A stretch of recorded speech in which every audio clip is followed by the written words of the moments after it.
Halo semuanya, selamat datang kembali di channel Apa Aja Septin. Baik, di video kali ini aku mau membahas tentang persiapan pendaftaran UTBK SNBT tahun 2024. Nah, nanti untuk pendaftaran UTBK SNBT ini kalian akan melewati 5 tahap pendaftaran, tapi di video kali ini aku mau bahas tentang persiapannya aja. Nanti insya Allah akan aku buatkan tentang tutorial atau cara melakukan pendaftaran SNBT. Oke, ketika kalian mau melakukan pendaftaran SNBT, apa aja sih yang harus disiapkan? Langsung saja simak penjelasannya berikut ini. Yang pertama, untuk masuk kalian tentunya perlu akun SNPNB kalian ya. Silakan login atau masuk menggunakan email dan juga password yang telah didaftarkan. Jangan sampai lupa ya. Kemudian yang kedua yakni ada sinyal. Usahakan sinyal yang kalian gunakan untuk melakukan pendaftaran SNBT ini stabil. Karena nantinya seperti yang sudah gitu di awal-awal pendaftaran biasanya servernya akan penuh atau down, sehingga kalau misalkan kalian sinyalnya buruk itu akan menyulitkan kalian untuk membuka atau mengakses website atau server dari SNPNB tersebut. Karena kadang yang lancar pun menjadi error, apalagi yang sinyalnya kurang baik. Kemudian yang ketiga adalah mental kalian. Nah, nanti kalian mungkin akan diuji seperti tadi yang udah aku sampaikan, bahwasanya website atau servernya itu akan sering down. Karena pendaftar SNBT sendiri itu merupakan 3 generasi atau 3 tahun ya. Jadi untuk 2 tahun sebelumnya itu yang belum dapat kampus bisa daftar SNBT lagi. Jadi yang mengakses itu nggak hanya angkatan kalian satu Indonesia, tetapi juga 2 angkatan di atas kalian masih bisa melakukan pendaftaran SNBT. Jadi sabar ya. Saran aku ketika kalian menghadapi server down atau tidak bisa diakses, silahkan kalian bisa coba 5 menit sekali atau nanti di jam 12 sampai dengan 4 dini hari. Nah, di waktu-waktu itu mungkin banyak juga yang mengakses tapi tidak sebanyak kalau siang.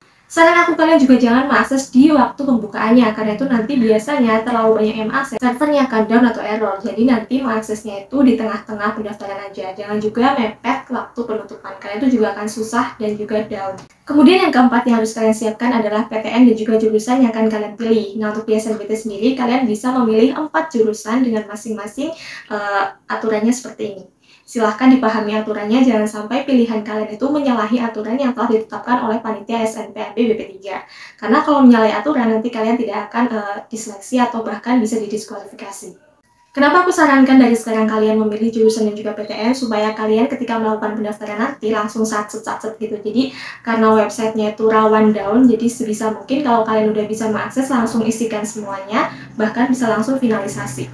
Karena kalau ditunda-tunda itu kalian misalkan hari ini bisa mengakses, mau ngisi jurusan besok, nah itu besok nggak bisa diakses lagi. Maka dari itu dipersiapkan dari sekarang, supaya saat besok melakukan pendaftaran kalian tinggal satset isi langsung finalisasi.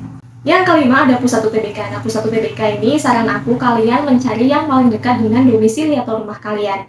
Untuk pusat UTBK ini adalah tempat yang digunakan untuk kalian melakukan tes UTBK. Jadi tidak mempengaruhi kewawasan kalian di pilihan-pilihan kalian tersebut.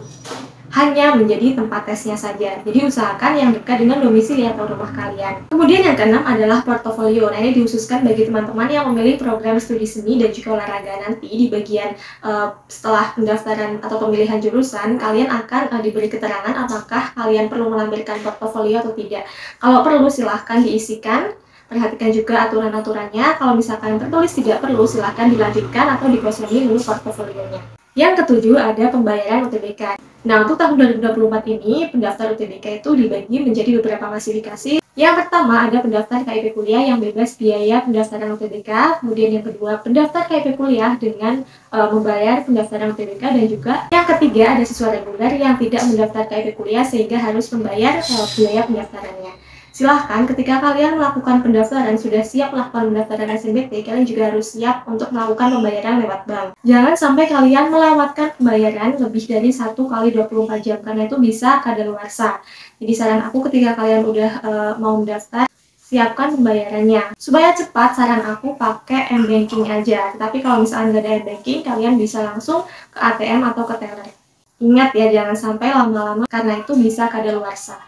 Perlu atau tidak perlu membayarnya, nanti akan ada keterangan di bagian pembayarannya. Ketika kalian perlu membayar, silahkan kalian langsung melakukan pembayaran. Untuk siswa yang tidak dikenakan biaya karena dia KIP kuliah, maka bisa langsung lanjut ke tahap selanjutnya. Yang kedelapan, silahkan kalian mengunduh bukti pendaftaran SNBT ini. Jangan sampai hilang, karena nanti kalau UTBK itu, kartu itu akan ditanyakan dan dibawa. Kalau misalkan kalian nggak bawa, itu kalian nggak boleh masuk ke ruang UTBK oleh panitia. Jadi setelah diunduh, silahkan disimpan baik-baik, boleh di print juga, supaya nanti pas mau UTBK kalian tinggal bawa aja. Oke, itulah hal-hal yang perlu kalian siapkan ketika akan melakukan pendaftaran UTBK SNBT. Diperhatikan baik-baik ya, disiapkan dari sekarang, supaya nanti ketika melakukan pendaftaran kalian lancar. Terima kasih sudah nonton video ini, semoga dapat bermanfaat untuk kalian semuanya. Semangat dan sampai jumpa di video yang selanjutnya.